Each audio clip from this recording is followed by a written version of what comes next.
this episode, we will talk to Clare Emma Wild. She's a coach for quiet leaders, helping them to stop people-pleasing and overcoming their imposter syndrome so they can take action and enjoy the success they deserve. As well as leading senior teams and winning awards, she's bounced back from 2 periods of burnout, meaning she understands the importance of not trying to lead as others do, but using your strengths and supporting yourself. And the blend of mindset coaching with a somatic approach tailored for the introverted, sensitive, and empathic is why her coaching is powerful for quieter people.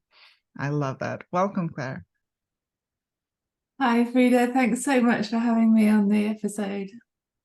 I'm so excited to have you here and to talk about this, such an important topic and so close to my heart as well. But start by telling us a bit more about your journey and how you come to work with quiet leaders. Yeah, thanks, Frida.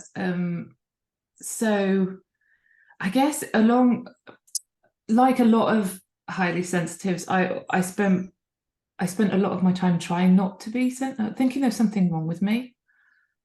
Like there's really something wrong with me. And I spent a long time, probably nearly 40 years, trying not to be sensitive. So actually, I don't want to feel, I don't want to be sensitive. The environment I grew up in was not a good place to be sensitive. It was viewed as a weakness. So it was something it's what you do, isn't it? To fit in, I needed to be something different. So I thought there was something wrong with me. But there were pointers all the way through, my childhood, teens, 20s, 30s, even that I was different, but I didn't celebrate that. And so I thought, well, I qualified as a veterinary surgeon. I went through college, qualified as a veterinary surgeon, thought, okay, once I do that, then I'll be fine. I'll be fixed and I'll be tough and I'll play rugby. And that's what I did. And all these things to prove I'm not sensitive. I didn't become a vet just to prove I'm not sensitive, but that I found tough, because not only was I picking up on people's feelings and distress, but also the animals as well, which was really, I look back with hindsight knowing now, I think, God, no wonder that was tough. Euthanizing animals I found really tough. I was able to logically think, I'm putting them out of that they're in distress, and I felt the distress, and ending that was obviously logically the thing to do, the only way forward. But my goodness, that kind of thing, and then the people's distress as well, I found really tough. And it was like, right, I just need to toughen up, get a thicker skin. But for various reasons, then I left veterinary practice with dogs and cats and went into government as a government vet and became an epidemiologist and kind of fell into leadership. I don't know how it happened. Anyway, it kind of the story of my life from school, really. Sort of, I don't know how that happened, but I seem to be in a leadership position again. So again, and it came up, and I think more so in leadership and a government, so corporate area, the whole feeling there's something wrong with me, because I think as a vet and school and college and things, and maybe others can relate to this, you think there's like a black and white, almost there's a right and it's wrong. You diagnose something correctly, you don't diagnose correctly, you get an A, a B, a C, a D, you fail. There's that. But in leadership, dealing with people, there's a lot of grey. There's a load of grey in there. And that became, I think, quite tricky, all those voices about, I should be different. Why aren't I leading like everyone else? Why do I not find this easy? And you get all the feedback, you're great, but you need to be more confident. You need to grow a thicker skin. You need to do this. And you think, oh God, okay. So I tried to be better leaders. And of course, as you've mentioned, I burnt out twice. The first time I just thought it didn't help, because I just thought, okay, I just need to be better. So I'll go back and be better. That's what I need to do. But thank goodness I did a really amazing leadership course and found out we did a Myers-Briggs, and I found out that I'm an introvert.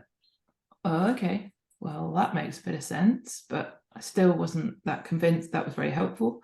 So I'm an INFJ in Myers-Briggs, and who can be more empathic and sensitive. But still, I wasn't convinced this was a great thing. So I tried to not be sensitive and grow this thicker skin and do assertiveness training and more leadership training and things like that. And it wasn't until a wonderful friend who's a really successful artist and really tough, you know, a fell runner. She's just amazing. So that's kind of backcountry running, amazing endurance athlete. We were out running together, and she said, "I think you're highly sensitive." Now, coming from anybody else, that would have been a bit, because of my associations with sensitive, I thought, I don't think so. I think I've tried to not be sensitive all my life. But she's amazing. You know, I just thought, you're amazing. You know, you're absolutely amazing. And she said, "I'm sensitive." So I thought, well, if you're sensitive and you're amazing, okay. And then it started me on my journey looking, you know, into Lane Aaron's work, and then consequently through my coach training, finding out I'm actually really empathic as well. And that has been a journey of a number of years now. And, you know, my whole experience through leadership has been, well, you know, it's actually different and quite difficult for quiet leaders, so more sensitive leaders, be that introvert or extrovert. But I tend to work more with introverts, although I've worked with extrovert sensitive who are amazing too. Empathic, it's quite difficult. And because we feel so different, but quiet leaders is exactly what we need in the world. So how do I, or can I, support people in the way that I didn't get it, to understand that it's okay to be sensitive? There are amazing strengths in being sensitive, and it's about supporting yourself to bring those out and lead in a way that's authentic to you, rather than trying like I did to lead differently, and then burning out because you're trying to be who you're not. So yeah, so that's how I came to really help people who equally don't know they don't know they're sensitive. Maybe they have thought they're different, they don't know they're sensitive, and then they certainly don't know what to do about it, other than try and do what everyone else is doing. Yeah, I love that. Well, I recognize that in me as well, like the journey of trying to toughen up and do all those things that you should do, and try to be in a certain way, to like that leader role position. You have to be in a certain way to be a leader, right? But no, you don't actually. So you talk about the quiet leaders being the best leaders. Why is that? Obviously, but don't tell anyone else that I said this. I think because there are so many strengths of quiet leaders which we don't naturally or don't immediately translate into leadership. But I think, you know, because we're empathic, that emotional intelligence, there's the whole piece around emotional intelligence actually being more of a measure of success than actual intelligence. We listen really well. We think and process very deeply. We'll come up with solutions that are so well thought through. We are highly intuitive, conscientious. And one of the things that also is incredible is, you know, we call this creative or seeing patterns, but it is about bringing things together and bringing disparate ideas. And they may not even be from today, they may be from 2 weeks ago or a month ago, or thinking about the future and bringing all this together and coming up with a solution. So it's not just about, so creativity isn't just about, I mean, I love doing pottery. It's not just about pottery. It can be about finding solutions. And I think all of that comes together in, we can work beautifully. It's not just about quiet leaders and nobody else. I think we can work wonderfully with louder, more extroverted, less sensitive leaders, because we can take all of this and listen. You know, people that think and process verbally, they'll come up with ideas, they'll share ideas before they're fully formed. We like to have them a bit better fully formed before we do it. And we can take all of that and listen to it and internalize it. Think, okay, so given this and that, and then come up with a really amazing solution. So I think it's about us all working together. But we just don't tend to, you know, I think stepping forward is much more of a challenge for us. I think it's really difficult, extroverted or louder leaders or less sensitive leaders then.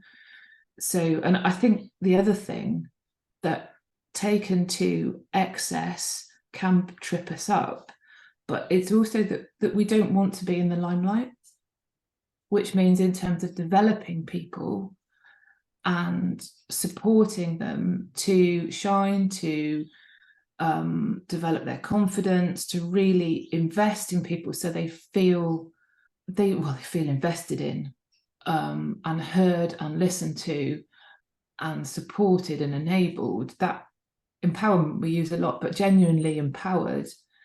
I think we do that really well, and see people, you know, within our teams be promoted and develop themselves to success. And I think, yeah, that's why. Love that. So if someone is listening to this and they feel like, I either they are in a leader position or they want to be, but they're trying to do it that tough way, how can they use their sensitivity instead of trying to hide it? I think the first thing is awareness of what you're doing, and how you are in the workplace. And the first thing I think is to take a step back and look at how are you showing up? How are you treating yourself? And as you know, I work a lot with people pleasing and imposter syndrome, and these are just, I mean, these are catch-all terms for things that are going on inside us a lot. And I think for me, it's about, okay, so how are you going to support yourself to use your sensitive strengths better? So what are you saying yes to that's the norm, but is actually working against you and exhausting you and overstimulating you? So things like back-to-back meetings, making rapid decisions all the time, turning up, you know, meetings where you have no agenda, you don't know what's happening. You're in an open plan office 100% of the time. You feel like you have to say yes to going out and socializing after work, all those kinds of things. Because I think using our sensitive nature, especially this deep thinking, the deep processing, we tend to get caught up in a world that wants things quicker, decisions faster. And that ability to slow things down and actually speak about what you need to be supported as sensitive is really important. So to give an example around, you know, if you are in corporate and you're going to meetings a lot, and a lot of senior meetings that are perhaps like this, maybe you don't have an agenda where you turn up and then a decision has to be made that's quite important at that meeting. Well, actually for sensitives and for quiet leaders, that's actually quite difficult to do consistently, and can be quite stressful, because we're taking in a load of information and we're being called upon to process it very, very quickly and come up with a solution. And us being really conscientious, we want to come up with a right solution. So if you're the leader yourself and you can control that meeting, that's brilliant. Or maybe speaking to the person that has the meeting, that controls that meeting, about, you know, can you get an agenda out beforehand? Can we read papers beforehand? Or can you pause the solution? Can we think about this overnight? You know, for those who process differently, and, you know, the explanation around our brains work differently. And if you want us to come up with a really good solution, then then people need that ahead of time, an agenda ahead of time, so we can think and come up with the best solution, rather than thinking about it like when you're lying awake at night at 4 a.m. going, oh God, that was it. That's what I should have said. Oh, it's too late. You know, because you can't sleep, because it's still going around your head from the day. So that's the kind of thing. And I think there's other things as well about using, and I bet you do it anyway, in terms of using your empathy to understand what your team needs, what your customers need, what your boss needs, what all these people need, but actually recognizing that you are different, and that is really special, because those are skills and strengths. So, you know, you understand what support your team needs, understand your boss asks for something, well, he probably doesn't need that, he probably needs this, and then suggesting it, or he needs that as well as that, or she needs that as well as that. So I think there's amazing ways to bring your sensitivity really out. And I think it starts with understanding and accepting it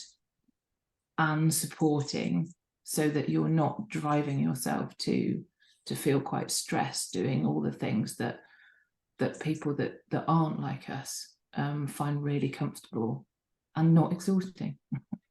Yeah, and how can we start expressing that? Because it can be quite scary to express when we have awareness around it ourselves and start embracing it. That's one question that I get a lot, like how do I say no, or how do I tell other people that I'm highly sensitive, or how do I inform? Yeah, I think you're right, it is tough, and it maybe depends on the person that you're speaking to as well, and who they are and what their status is. And you may not actually want to share it, as in, sorry, you may not want to share the term highly sensitive, but for me, it's about, how do you thrive? You know, what is it that you need to thrive? Because I think certainly in the UK, there's a lot more around neurodiversity. There's a lot more being spoken about neurodiversity, people being different. You know, I think it's really an exciting time, because it feels like so much is more in the open about inclusivity, about diversity, about understanding the needs of others. So maybe it's not so much about saying, actually, I'm highly sensitive, you need to allow this for me, but thinking about, what is it that I need to thrive? And for me as a vet, it's also, I tend to go back to the science as well, and you can speak people's language, you know. So the Myers-Briggs I've already talked about. There are loads of other psychometric tests, but they are well respected in leadership, in corporate, in government, and outside it. And not only is it helpful for you to understand yourself a little bit better, but it might be really good language to talk to somebody else about. Rather than saying I'm highly sensitive, you can say, look, I am an INFJ, which I am. These are the strengths of them. This is what I can really, really add. And these are the things I need to support myself, you know, to really thrive, to bring this out. My brain works differently, it processes differently, it uses different chemicals. What I'm going to do to thrive, you know, and it's not the need bit either, is it? There's a bit of language here that I'm not quite getting, but it's about, rather than I need this, it's almost taking it more objectively, I think, and stepping back and saying, in order to. So I think we often go, oh, well, I need help with this, or I need help with that. Well, maybe you do, but how do you put that differently and say, actually, in order to thrive, I need to not have back-to-back. I need 5 minutes, 10 minutes between meetings. I need to have the agenda beforehand. People with slower processing, introverts, INFJs, INTJs, whatever they are, I don't have it in front of me, but all of that, they need more time. So there are X percentage of those. So there are 3 in this office. To get the best out of them, that's what you need to do. So I think maybe it's how you speak the language of whoever it is you're talking to, which is, yeah, and really thinking about how you do that. If you suspect someone else is highly sensitive, maybe you can have that conversation with them. Yeah. And maybe they're more open to it than others. And there's a wonderful tool, and I can't remember who it was. It was someone on your summit, actually. Was it? I can't remember. About saying, well, actually, Clare yes. Yeah, it was a wonderful tool to say, well, and that's the other thing to do, is take a step back and go, okay, not only am I different, but everybody's different. So how do we get this on a level to say, this is what I need to thrive? This is what this person needs to thrive, who is an extrovert and is not sensitive, but this is what I need to thrive, and we need to understand each other better. So that would be another approach, to go whole team, you know, what does everybody need? And you'll all need something different. And some people, they're not going to read an agenda or papers beforehand, because why would they? They want it all at the time and make that decision, and we're all different, and that's brilliant. And I think that's what it's all about. Mm.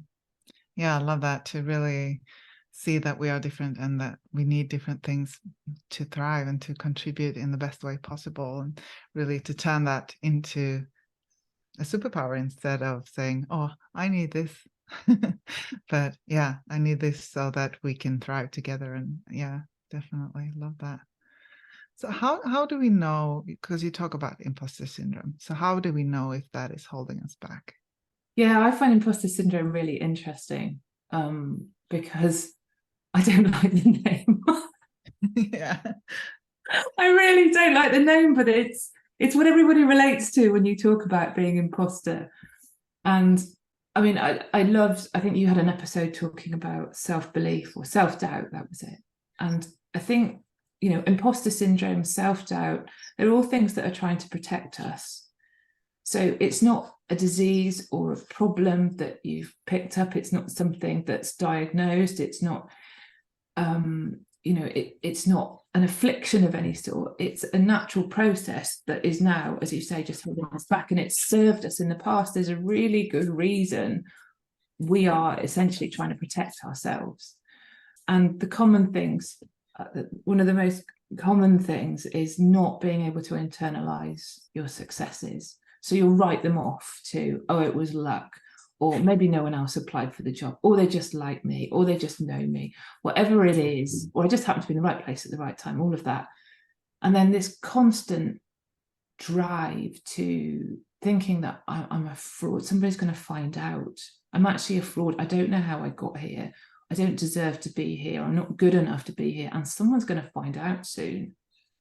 Someone's really going to find out. So you tend to drive, and I think as sensitives, we tend to drive ourselves harder. Or if you have got imposter syndrome, you drive yourself harder and think, well, right, well, I need to work harder. That's what I need to do. I work harder. Maybe it's about fitting in more. Maybe it's about working longer hours. Maybe it's about just doing more and more and more. And what that does is drives your success even more, but it doesn't stop you feeling like an imposter because you're just at a different level, so you may get promoted, or so you think, right, well, if I go for that promotion, then I won't be a fraud. So you go for the promotion, you get the promotion because obviously you're brilliant, but doesn't stop you feeling like a fraud. So you feel even more like a fraud and think, oh my goodness, someone's going to find out. So in terms of external success, it may not actually look like it's holding you back at all. But in terms of internally, it can be causing quite a lot of stress, anxiety, and then eventually burnout, which is such a shame. I mean, in its milder form, it can for us, certainly as sensitives, it can show up as not speaking up, which is kind of the flip side of it. So we might find it really difficult, because who am I to give my opinion? Who am I to speak up in this meeting? And I think, I talked about earlier those meetings where you turn up and you're the expectation, because the norm is everybody turns up and has the solutions at the time. If you're in that meeting and you don't have fully formed ideas, you don't want to share them because you need to think about them all and process them all. But everyone else is sharing these non-fully formed ideas, and that's, oh goodness. So we don't speak up. And that, in kind of the reverse, so this is the opposite of the success, that can then fuel the whole, we don't speak up, we don't give our ideas, which are brilliant. It's too late because the decision's made, the meeting's gone, and then we just perpetrate these feelings of being a fraud. And I think especially with sensitives, when we feel like, there is something different about me, there is something, is there something wrong with me, that can really settle in. So how can we catch ourselves with the imposter? Awareness is the first thing for me. Awareness of the thoughts that are happening. What are you telling yourself? Is it true? I think that sounds really easy, but it's actually quite hard to actually, what are the thoughts? What am I telling myself about this? And is that true? Is that actually true? Do I have evidence for this? And I think for me, the thing that can shift is understanding that it's trying to keep me safe. That voice is trying to keep me safe. It's trying to ensure that I don't get harmed, that I don't do something that's outside of my zone of familiarity. So, it's old stuff. It's, if I go and explore this new place, maybe that's where the tiger den is. Maybe I don't want to go there. Or maybe if I upset these my tribe, they're going to they're not going to look after me anymore. I'm going to be on my own. So it's old, but it's served you in some way or form in your life. This is served to help and protect you. So that kind of kind eyes, that, okay, what is it telling me? What is it saying? Is that true? And sometimes I think what can help is actually giving that voice almost a personality. So it's not, if you had to, does it remind you of anybody? What does their voice sound like? If you had to give them a name, what would their name be? What do they look like? What does this voice look like? And because understanding that it's not you, that isn't the truth, it's a part of you that's trying to keep you safe, can be quite powerful.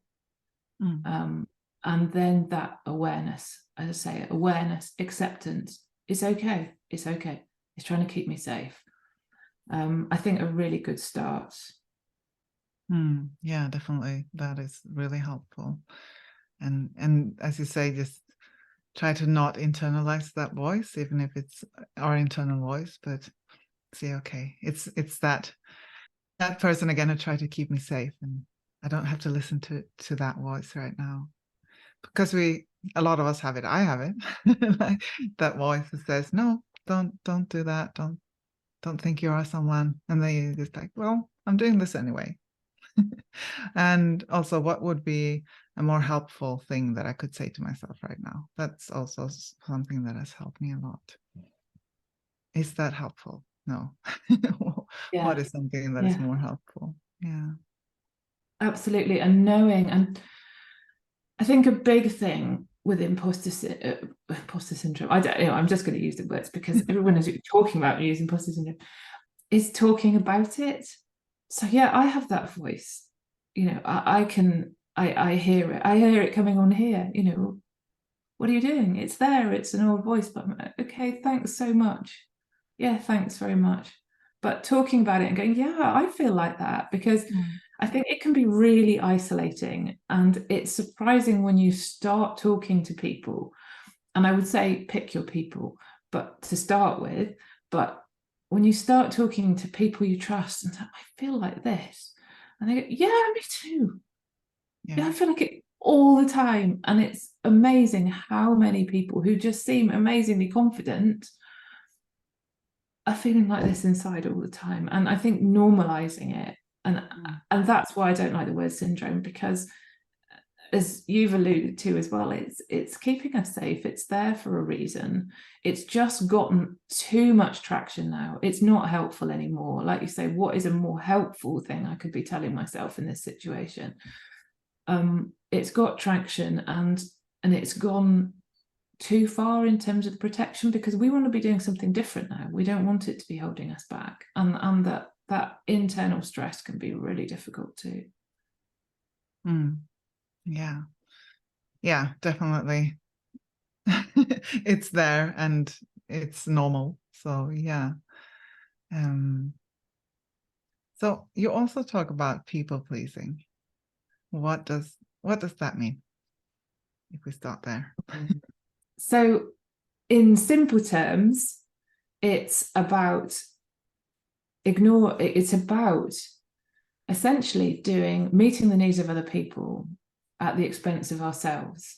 So that's the simple kind of definition, but it's just so big, people pleasing, and it sounds really lovely, but it's actually not. It's really serious, and so she's smiling, but it is serious, and it can be really damaging, because there are so many knock-ons from it. People, and it's the common thing people say, oh, you just automatically say yes. Well, yes, that is part of it. But it is about, saying yes to things or volunteering or doing things that actually are in a small way or maybe a big way almost causing harm to us because we're not doing what we need or we want, or putting boundaries in to say, actually, no, I'm not, that's not something I'm going to do, I'm not prepared to do. So that's the kind of the short answer. Yeah. Do you But the think long that, one, sorry. sorry. Do you think that sensitives are more prone to people pleasing? Yeah, I don't have stats, but certainly I think it's a common thing in small or big ways for highly sensitives, because, and I think that's for a number of reasons. The first being that I think we are, because we are sensitive to other people's feelings, we're more empathic, and we feel our own strongly. When we say no, not only are we feeling our own discomfort about, because this other person wants it, they're excited, whatever it is, say this is what they want, they're asking us for something, and we say no. So there's our own discomfort about saying no, and guilt, and oh goodness. And then we feel their guilt, their, I don't know, irritation, annoyance, disappointment. And then the emotions come up about we have to deal with what they're going to say. So I think that becomes a point where we just think we'll just say yes and deal with our own stuff afterwards. And that's okay. And I think, and we are helpful. We want to help people. And like I said, that strength of understanding what people want is amazing strength, but taken to an extreme where we don't know what we want, we don't think about what we want or we need, can become a problem. I think it's almost taken the other way, that intuition, that empathy, we take that almost too far. And I think then it can become a bit of a vicious circle. And I think, we say yes to things, working late, or we needed actually we were planning on Saturday as a downtime, and then someone said, let's go to the beach, or let's go to the fair, or let's go to the, oh goodness, yes, okay. Then we haven't met our own needs, and we become, we actually needed that downtime because we've had a busy week, for instance, and we can become really overstimulated and grumpy because we're tired and overstimulated and resentful with whoever it is who's asked because we've said yes. And then we get irritable, and we then beat ourselves up for being irritable. And then we say yes to something else because we're feeling guilty because we're feeling irritable about the thing that we've said yes to. So I think there's a really vicious circle, and we think of ourselves as bad because we've become resentful and irritable. But that's what people pleasing does. You also have a free resource around that. So tell us a bit more about that. Yeah, thanks, Frida. So I put together a workbook with some called the Not People Pleasing Workbook.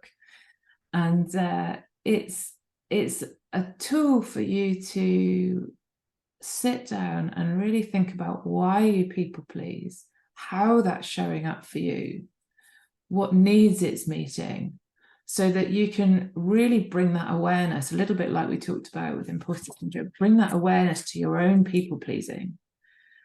And then what that awareness and acceptance then gives you the ability, and there's a little exercise in there to say, okay, so given this is what I need, what am I going to do? How can I do that differently in really small steps? Just start to stop people pleasing. So hopefully that'd be really helpful. Wonderful. Yeah, I bet it is. We'll put the link here so you can go and check it out. So yeah, this is the Sensitive Success podcast. What is sensitive success to you? Oh, okay. So I think this is such a great question, isn't it? And I think I wish I'd asked myself this for the last 20 years, like every year at the end of the year or something. And it's such a powerful but simple question. So I can make this really complicated, but it's not. But for me, it's really simple. And my success is feeling inner peace. That's my success. And of course, there's loads behind that. And I know we talked before we hit record just about, my success this morning is I was able to go outside with a cup of tea and watch the sunrise. Okay, it was raining, but I could see the set, go out and feed my hens and the sheep and watch the sunrise this morning with a hot cup of tea. And for me, that's amazing success, because being able to be okay with not, my first step is being okay, so the awareness and the acceptance that I am highly sensitive, being okay with that and celebrating how I'm different. And then for me, there's behind that, there's the wildness. I'm just looking at the bird outside. I think it's going to come in, but celebrating wildness. And I'm so lucky that here we've got a couple of acres of land and we're able to plant that and create a kind of a wildlife reserve alongside our sheep and hens and here. And for me, that also means making a difference. That's making a difference in conservation, making a difference in my coaching, supporting people, being able to do that, and going into the kind of depth that we've talked about today as well, really having that ability, that space, that time to think and go deeper. And like I say, that thing this morning about being able to go outside and I'm not rushing anywhere. I'm here. I'm in the wild. I can step outside my door. And I actually saw a hare just going out this morning to feed the hens. So, being able to be part of that, to have made this difference here, and be able to help others, other sensitives, other quiet people. For me, it's pretty simple, but that's great success for me. Yeah, beautiful. Love that. Definitely. So, is there anything else that you would like to add to those sensitives that are listening? I think maybe the thing that I didn't touch upon, because we've talked about a lot, but I think for me, for all sensitives, is whatever you're doing, whatever steps you're taking, however you're challenging yourself in the world, make those steps small and be okay with them being small. And maybe if you think they're small, they need to be smaller. So, we are sensitive. We have sensitive nervous systems. We process things more deeply. We take in a lot more. Feeling the fear and doing it anyway and just diving in doesn't really work for us. It can cause, shut down and just grit your jaw and do it anyway. And taking those tiny, small steps, we will get there, but it means you'll get there with a nervous system that is happy and online, and you're supporting yourself. So, with people pleasing, people talk about saying no. Maybe don't start with no. Maybe start with maybe. Practice giving yourself the time. Actually, that sounds brilliant. I'm just going to need to check my commitments, and I'll come back to you. And even start that, saying it to yourself and saying it in the mirror. So how do you make that step even less, even smaller? So I think that's it. That's the big thing for me that changed is, right, you do not have to grip your jaw like other people. You don't have to set your jaw and grit your teeth and dive in. It's okay, I need to do this kindly to myself. How am I going to do it? And then you're online, you're learning, you're not just panicking your way through it, which doesn't do you any good at all. And it doesn't encourage you to do it next time either. Definitely. Yeah, I love that. That is so important. Thank you so much for being here and for sharing your wisdom with us, and for all the work that you do for us quiet leaders. Love it. So important. Thanks so much, Frida, for inviting me on the podcast. It's been so nice to talk to you. You too. Thank you.